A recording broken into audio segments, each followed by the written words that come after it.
Once upon a time, there was an old mother pig who had 3 little pigs and not enough food to feed them. So when they were old enough, she sent them out into the world to seek their fortunes. The first little pig was very lazy. She didn't want to work at all, and she built her house out of the pity of strangers. The second little pig worked a little bit harder, but she was somewhat lazy too, and she built her home from the lust of men. Then they sang and danced and played together the rest of the day. The third little pig worked hard all day and built a white little house in the center of town. It was a sturdy house with a fine fireplace and even a chimney. One day, a wolf happened to pass by the city where the 3 little pigs lived, and he saw the cardboard house, and he smelled the pig inside. He thought the pig would make a mighty fine meal, and his mouth began to water. So the wolf knocked on the door and said, little pig, let me in, let me in."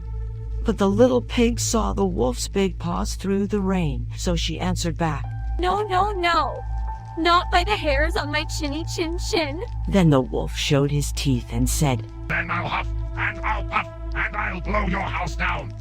So he huffed and he puffed, and he blew the house down. Then the wolf opened his jaws very wide and bit down as hard as he could. The wolf approached the second pig's house, hunger still pounding in his stomach.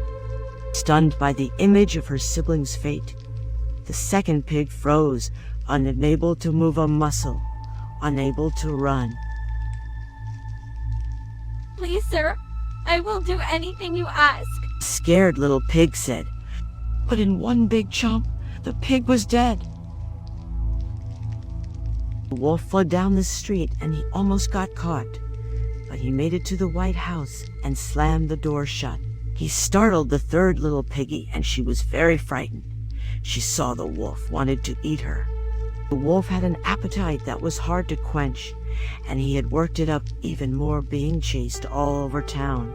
Now he could smell another lovely feast, the third little piggy, caught in her own house. The exit was blocked. She ran upstairs into the bedroom, locked the door, and climbed through the window, up on the roof to escape her fate. So the wolf climbed the stairs, knocked on the door, and said, little pig, let me in, let me in." But the little pig heard the wolf's murderous tone through the window, so she answered back, "No, no, no, not by the hairs on my chinny chin chin." The wolf snarled and said, "Then I'll huff, and I'll puff, and I'll blow your house down." Well, he huffed and he puffed and he puffed and he huffed, but he could not blow the house down. Last, he was so out of breath that he couldn't huff and he couldn't puff anymore. So he stopped to rest and thought a bit on what to do next. This was too much. The little pig cried and screamed with rage, catching the tweets of her siblings' fates. She swore she would end him, but how? He was guarding the bedroom door, and the roof was way too high. Then it struck her. She could come down the chimney and attack from behind. But while she was climbing onto the roof, the wolf had made up a blazing fire and put on a big pot full of water to boil.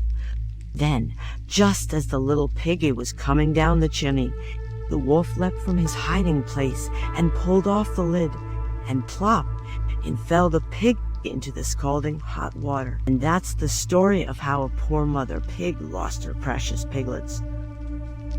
Okay, fine. The youngest two she already despised, lazy and frolicking. Nothing like their mother, who had success and a right to live her own dreams and live her own life, but her eldest piglet. She was perfect. Why did he take her too? It was so unfair.